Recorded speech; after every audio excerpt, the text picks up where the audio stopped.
Take 1 million. It's okay, though. I'm having fun. Welcome to the channel, y'all. I go by Sandman Jones, and today we are talking about writing fiction. Or shit. No, it's not what we're talking about. We're talking about writing inclusively. Damn it. Welcome back to the channel, y'all. I go by Sandman Jones, and today we are talking about writing inclusively, and specifically, writing inclusively from a place of privilege. Now, this is a really tricky, complicated, nuanced situation, or discussion, and this is a conversation that's been going on, so I just want to make a few things clear. Number one, I am not an expert. I am just someone who is joining in a conversation that has been going on for a while, because number two, this conversation has been going on for a while. This is related to a lot of other similar conversations happening around our country right now and just around the world. But in this case, the Own Voices movement and a lot of the discussion around that, there's been a lot written about that. But just some resources on YouTube that I think are really good for doing your research on this stuff, or just some of the things I might be referencing back at various points, just some of the things that you want to look at. So if you just want, oh yeah, let me get my outline up, because this is like a doozy of a video, and I have a bunch of stuff written out with like a outline that's probably way too detailed, because this is one of my first videos, but whatever. So anyways, some of the resources that you can check out is, first of all, if you already have a pretty good lens about this stuff, you're used to having conversations around social justice and these things, and you're used to navigating all this stuff, and you just want a quick and easy guide, how do I write inclusively, how do I approach this, I would highly recommend this video by Francina Simone. It's like 7 minutes, just straight to the point, covers a lot of the stuff that we are going to be diving deep into breaking down on this channel. But yeah, if you're ready to just jump right into it, watch her video, listen to what she is saying, and then go write. Another video I want to point you towards is this video by Rachel Writes. It is about an hour long, so you want to make sure you set aside the time for it and to really like think about it and digest it, because this is a really nuanced video that just goes into a lot of these points on a really deep level, and I just think it's a really fantastic breakdown of this topic, and I would highly recommend checking it out. Another one that you should check out is this video by Alexa Dawn. If you've been around AuthorTube, you're probably familiar with her. But I think this is a really great example of a privileged author joining in on this conversation and just weighing in and being a part of it.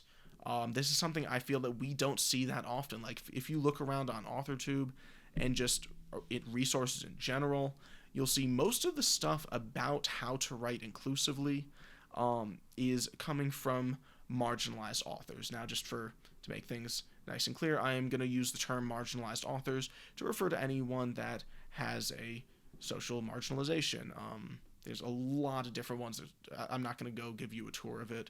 But yeah, term marginalized authors, and I guess for myself, privileged authors, because I'm like a straight cis white male. I'm kind of top of the privilege pole in America, as we are.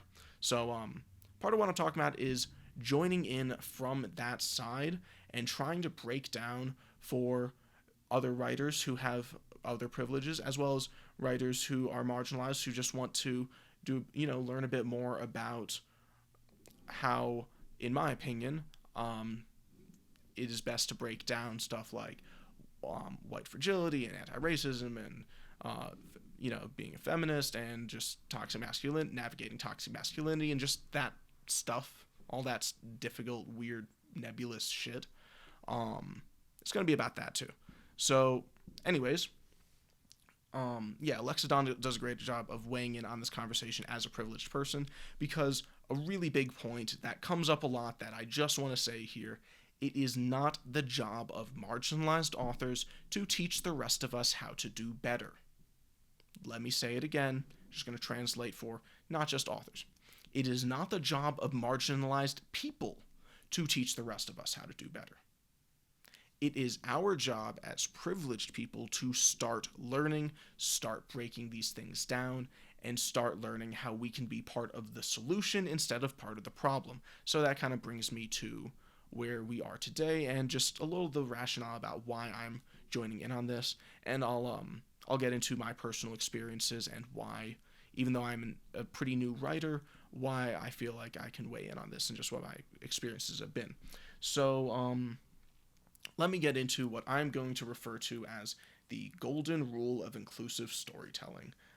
Nice clickbaity title, but yeah, I think this is if you are only going to follow one rule while you are trying to write more diversely, which sometimes it helps to just have one thing to focus on, because as I'm sure you know if you write, or as you could probably guess if you don't write, you got to juggle a lot when you're writing. You're trying to manage all these characters and plot threads and just all this stuff. And when you want to also be writing diversely, it helps to just kind of have a guiding beacon. In this case, where I think the line exists, the invisible line that everyone talks about. Where is the line? This is, I think, where the line is. The golden rule of storytelling is to tell inclusive stories, but never try to tell a story that is better told by someone who has lived that cultural experience. Let me say it again because I know it's kind of long. The golden rule of inclusive words, difficult. The golden rule of inclusive storytelling is to include diverse characters, but never try to tell a story that is better told by someone who has lived that cultural experience. So, why? I mean, this is an important thing with any of these questions, any of these discussions. Not just knowing these rules, but understanding why is this a rule? Why is this important? Why should we keep this at the forefront of our workings on this? So to explain that, I am actually going to take a slight tangent to talk about how the most important lesson I learned about racism was from a South Park episode. Yes, a South Park episode. And I really do feel like this lesson can be applied across any sort of discussions around these topics, not just racism. This can apply to feminism discussions and LGBTQ plus discussions, and not just in the author community. I hope that this can be applied outside of that as well. So, really important lesson. Let me drink some water before I get into it. All right. So, the South Park analogy. This is season 11, episode 1, titled With Apologies to Jesse Jackson. Now, if you're unfamiliar with South Park, just a really quick rundown. They do their shows, their episodes are very, very topical because they make them within like a week of various current events. I promise I know words sometimes at least. But yeah, so they make their episodes about current events, and this one was made shortly after a white dude said the N-word on national television. I think it was on a game show or something like that. And thus, the South Park episode was made about that. Now, in the South Park episode, our two main characters that I'm going to be talking about are Stan and Token. Now, if this is your first time hearing about South Park and your first time learning that our main black character's name in that show is named Token, I promise I did not name this character. Please don't get mad at me if you're just learning this. This is the character's name. And then Stan is our other character, and he's one of our main characters, so we see him a lot. And this is largely his journey trying to figure some stuff out. So, anyways, in this episode, Stan's dad says the N-word on national television on a game show. It is really harmful and problematic. Now, Stan immediately realizes that this was very hurtful to his friend. So he tries to apologize, but instead of just saying sorry, he also tries to say it's not a big deal. And he's told, well, actually, it is a big deal. So he kind of goes on to say, well, I get it. I have experienced things like this and that before. And he's told, no, dude, you really don't get it. So throughout the episode, this continues. Stan comes up to Token and says something like, I know what you feel because of this. And he's told, no, dude, you really don't get it. So he tries again. Hey, dude, I get it because of this. Once again, dude, you don't get it. And then so at the end of the episode, after a lot of soul searching and all sorts of other nonsense, Stan goes up to his friend and says, hey, I get it now. I don't get it. I'll never know what that's like. I'll never know what that feels like. So, I get it. I don't get it. and he's told by his friend, and now you get it. So, what can we learn about, or what can we learn from this, and how can we apply it back to the what I'm calling the golden rule of inclusive storytelling?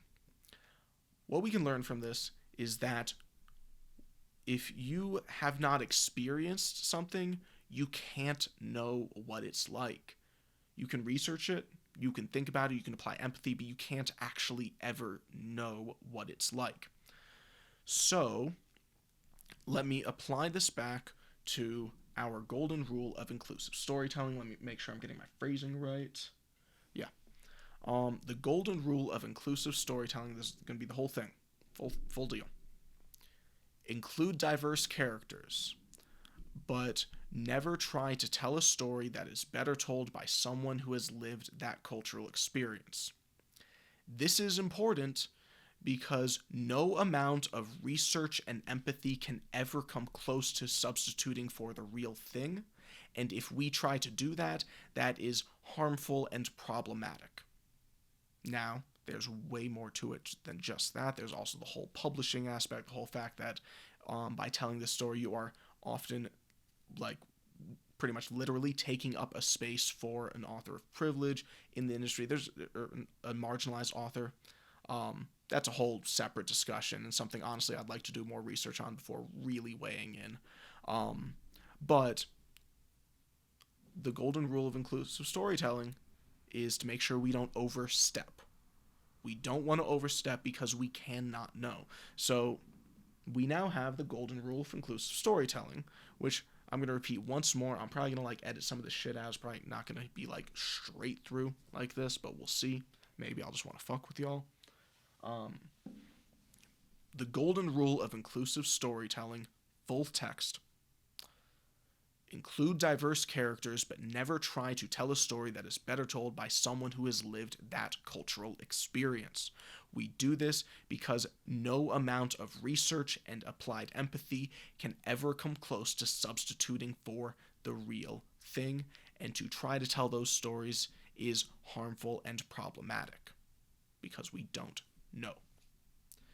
And we are also taking up spaces, and there's just other stuff. This goes on and on and on, but we are going to just stick with this golden rule. And now I'm going to talk about applying that golden rule, because it's a lot easier to say, oh, just do this thing, but actually learning how to manage this in your stories and narratives and just work with it and make it work and navigate all this other difficult shit. I'm gonna go into my experiences. So, this is just what I've done and what I've learned implementing this rule across my stories. Now, I'm going to be talking about my first book, which is currently in the self-publication process, going to come out sometime this summer. And then a little bit about my second, which I'm just starting now, so I can't say too much, but I will tell what I learned about that. And then, if possible, I'd like to maybe get into some examples from popular authors, and just get some examples from y'all. I would really love to hear what you think in the comments below about all this. So anyways, without going just blabbing like I've been doing, my experience is applying the golden rule of inclusive storytelling as it applies to my first book, The Funk City Chronicles. So for those who are unaware, I talk about this a bit in other videos on my channel, but I'm a b-boy, so I'm a member of the breakin' or breakdance community, as the general public knows it, but in our community, we call it breakin'. And within the breakin' community, man, let me just forget my entire train of thought. Let me forget my entire train of thought, run this whole fucking thing back. Okay, so my experiences applying the golden rule of inclusive storytelling. And this first part is going to be about my first book. So this book is currently in its self-publication process. As I speak, it's off at the editor for a copy edit. Hopefully it's going to be out sometime this summer. But anyways, and so the Funk City Chronicles is about science fiction break-in battles and hip-hop culture 1,000 years in the future. And it was a lot of fun writing and all this other stuff. It is effectively a love letter to break-in and hip-hop culture. And break-in and hip-hop culture are product of black culture, which means I am a white man telling stories about black culture in 2021. This is tricky to navigate. This has been really tricky to navigate, but I'm really glad that I've taken the work to do so. My book went through a sensitivity reader who is really, really critical of all this shit. And he said, after you make a few changes, we should be good to go. Obviously, it still hasn't been received yet, so we don't know how people feel about it, but I can promise you I tried really fucking hard to do more good than harm with it. At the very least, tried real hard. So, how did I navigate being a white man telling a story about a black art form 1,000 years in the future? Well, I constructed my world building so that I didn't need to make it about race, because I can't make it about race. And I don't want to also. But at the same time, race is connected to hip hop culture. And to not represent that would be disingenuous. So how the fuck do we navigate this? So I applied this rule to the forefront of my storytelling, the forefront of my world building, the very beginning of me starting to conceptualize this story.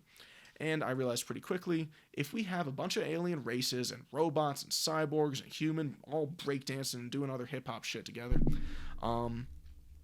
then, especially since everyone's skin is some shade of brown, people probably aren't going to be paying too much attention to the color of character's skin. So that was one way I kind of approached it. And then on top of that, but to compound that, is that even, in Funk City, and this is something you'll see a lot in science fiction and fantasy, writers will kind of posit, hey, what if instead of people discriminating based on skin color, they discriminated based on eye color? We see that in the Stormlight Archive by Brandon Sanderson, which is a fucking awesome series if you haven't read it. But anyways, so in Funk City, people discriminate based on which element of hip-hop culture they practice, which, if you're unfamiliar with hip-hop culture, the 4 basic elements are rapping, DJing, breaking, and graffiti. There's also the 5th element, but I don't want to talk too much about that, and this isn't a breakdown of hip-hop culture.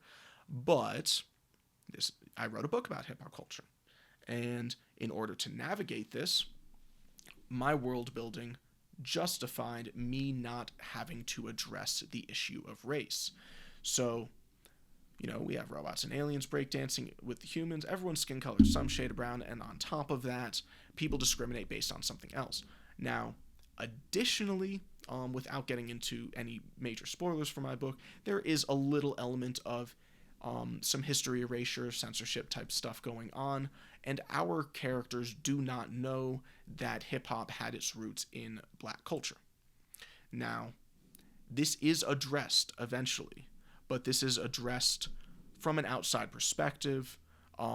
That way I can kind of be explicit about hip-hop is a product of black culture, but also ideally, hopefully not be too ham-fisted with it, and also just kind of set the record straight on that one.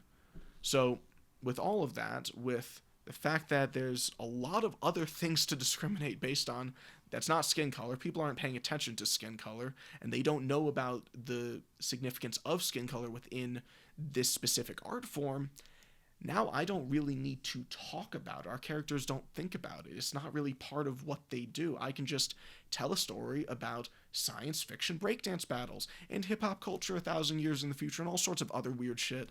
But it's pretty much just that.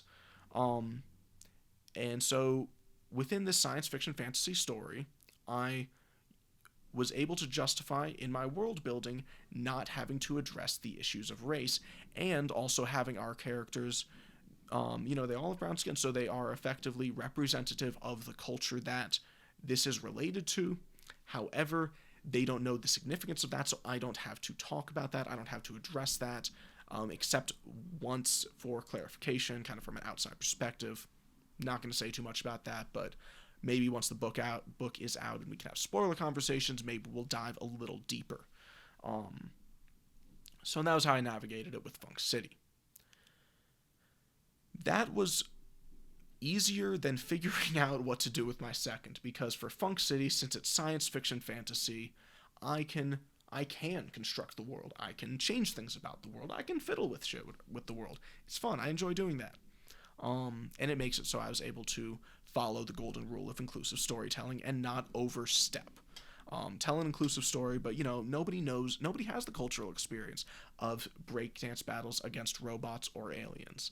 And because nobody has those cultural experiences, I can imagine it and I can tell my story and not worry about that shit too much.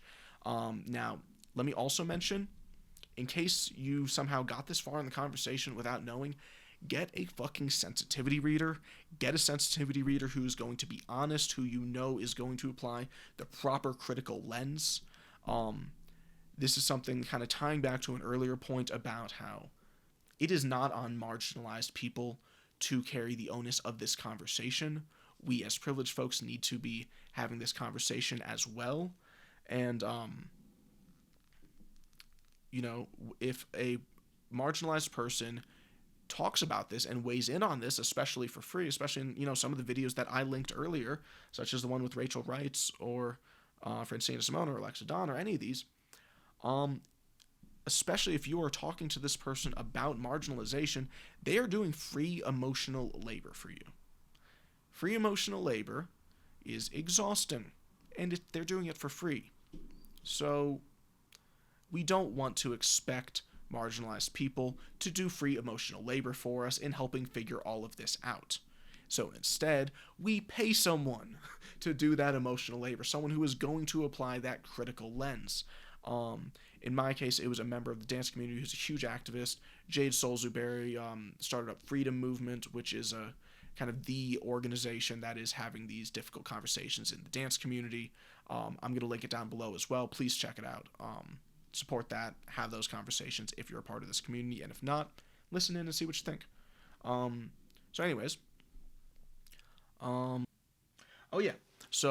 Get a fucking sensitivity reader. Listen to your sensitivity reader. Apply what they say. They are doing that emotional labor for you. You are paying them, but you need to be very respectful, especially if you want someone to be willing to work with you in the future, and especially being able to workshop ideas. Because this second one, the one that was really tricky to navigate, I navigated it by having a conversation with my sensitivity reader. This was outside of the other services he was providing. I paid him for his time because he is a full-time activist, of course. But he helped me work through some of these ideas. So let me just get into it with my second book. So Funk City is the first in a trilogy. I do have plans for the rest of the trilogy and a timeline and, stuff. But I want to take a break from, a giant, well, not giant, it's like 100,000 words. So that's like 400 pages. It's not giant. It's not like Brandon Sanderson giant. But, 400-page story. It is a fair amount going on. A lot to juggle. We have like 5 point of view characters. I wanted to do something a little simpler, where I don't have to juggle so many characters and the narrative doesn't have to be quite so long. And I love telling stories about hip-hop. And I had the idea for a story about a rapper who gets his hands on some haunted beats. And so, there's like a little horror comedy. And I went to start to figure out how to write it. And I immediately hit a brick wall when it comes to navigating this story and applying this golden rule. So here's the brick wall. I want to tell a story about a rapper. And this story has to take place in our world. So I want to tell a story about a rapper in our world, and to me, the best way to do that is to make that character representative of most rap, which is make this character a black man. In this case, a kid. He's like a senior in high school, I think. So then we come to the issue of, I want to tell a story where our main character is a black man. And this takes place in our world. How the fuck do I tell a story where our main character is black? It's not about race, but like, I can't really tell a story that takes place in this day and age where our main character is black and we don't ever talk about race. Like, it would be very disingenuous to try to tell that story and not ever include race. At least from my position, it would be very disingenuous, in my opinion. So there's my dilemma, right? I want to tell this story, and it's not about race, but I can't really tell this story and do this character justice without approaching race in some way. So I brought this to my sensitivity reader, and Jade helped me talk through it. And the thing we quickly figured out is that this needs to happen from an outside perspective. Our main character can still be this kid who is a rapper, but somehow this needs to be told from a perspective that is not in his head, because I just can't really go there. Definitely not first person. I wouldn't feel comfortable with third person either, though. It's just, I can't really walk that line there with the cultural climate we live in. It just doesn't feel right. So I need to tell this from an outside perspective. I need to have a way for this still to be our main character, but it's being told from a different perspective. So what we came up with is our point of view character is probably going to be first person. I might change that, I don't know, but I think it's going to be first person. So our point of view character is going to be the best friend of this rapper, and our main character is white. He's like one of the only white kids in his school. And, you know, the story is still very, very focused around the actions and, you know, what's going on with our rapper character, Q, I think is his name. Lots up in the air. But what's going on with this rapper character, it's told through this other character's lens. And that way, I can then sidestep the entire situation because I never have to assume to know what's going on in this other character's head. He's still at the center of the story. He's still our main character, effectively. But he's just not the one whose head we are in. And then this also opens up other things. You know, I can have something, you know, like introduce an element of racism in the story that our point of view character doesn't realize is racist. So this kind of leaves this up to the audience to connect those dots and decide how would you feel if you were Q in this situation. But I never say, because I would never assume to know how Q feels in this situation. And thus, by telling the story from a different perspective, I was able to sidestep the issue. And I'm able to still tell the story, as genuinely as I can, without being harmful. Now, of course, I am still going to have a sensitivity reader. Ideally, I can have Jade do that again, as he lends a lot of great perspective to this.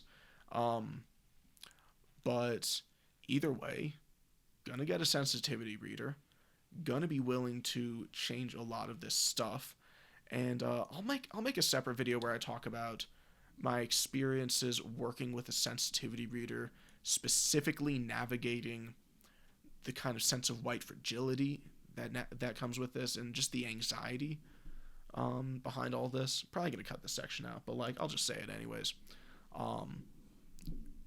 It was scary as fuck waiting to hear back from my sensitivity reader.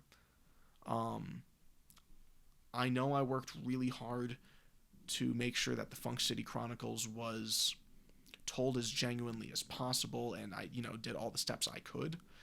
But ultimately, I would not know if it was okay until I heard back from my sensitivity reader, and a possibility I had to prepare myself for was I fucked up, and I had to prepare myself for the possibility of what if I wrote this thing that is really problematic and I just sunk 6 months of my life and total 300,000 words ish if we're going across the 3 drafts, on something that I'll then have to throw away because it's problematic. That was scary as fuck. Was it still important that I did all of these steps, took all of these steps, tried my best and just tried to tell an inclusive story and do everything correctly? Yes. Did it change the fact that it was really scary, wondering, did I tell a really problematic story that I have to just, restart? Yeah, that was scary. That was very scary. But it was important. It was part of what we have to do if we want to tell inclusive stories. It's not easy. It is a difficult thing. It is constantly shifting. Your perspective on it is going to keep growing. You are going to keep seeing more problems in society that you didn't used to see. But you will be able to tell stories that can connect with more people. And ultimately, if you are a storyteller, there's probably a lot of reasons you're doing this, but one of them should be, at least in my opinion, that you want to make stories that people can connect with, that they can take something away from, whether they laughed or they cried or they felt scared or they went on a crazy journey, whatever it is, they should be able to connect with it. And if you do not include diverse characters and try to apply an actively inclusive lens, you're making it so a lot of people can't connect with your story. They can't get anything from your story. It's wasted on them, which is a shame because you probably worked pretty hard on it. So we have to try our best. We have to take these steps to figure out what we can do to be inclusive storytellers and to navigate this difficult golden rule of not trying to tell someone else's story, but still including them. There's a lot more to it. I'd love to maybe in a different video get into some of your favorite examples of how you've seen authors navigate these lines. There's way more ways to navigate it than what I have mentioned. I had an example that I'm not going to bother with for now because it'll just get me very off topic. And there's probably other better examples I could use instead. So anyways, so yeah, if there's something I missed, if there's an example that you'd really like to see me dive deep into, or just talk about yourself, please let me know in the comments below. What do you think about this golden rule of inclusive storytelling? Do you think I'm full of shit? Do you just think that we need to be having more of these conversations? What do you think? Please let me know in the comments below. I really want this to be a conversation, not just me talking into a camera. I can't promise I'll get to every single comment. I mean, this stuff does get exhausting when a lot of people are involved, especially because tensions tend to be high. And I also, I'm starting on my YouTube channel, but I still need to make time to tell my stories. I'm also in grad school. I'm not a full-time author yet, as much as I love to pretend I am sometimes. So yeah, that's a long ass video with a lot of stuff, but that is, in my opinion, the golden rule of inclusive storytelling. This is how I have navigated it. I would love to hear what you think. Please let me know in the comments down below anything you think I missed, any great examples of this, any great non-examples of this. And remember to be kind to each other and be civil. Try to be decent human beings. I know it's difficult on the internet for some of us, but just try. And yeah, if you like this content and you're interested in following more of what I do and these things I talk about, and being part of these conversations, please don't forget to like and subscribe, hit the bell notification, and yeah, once again, let me know what you think of the comments down below. So until the next one, I will catch y'all later. Peace.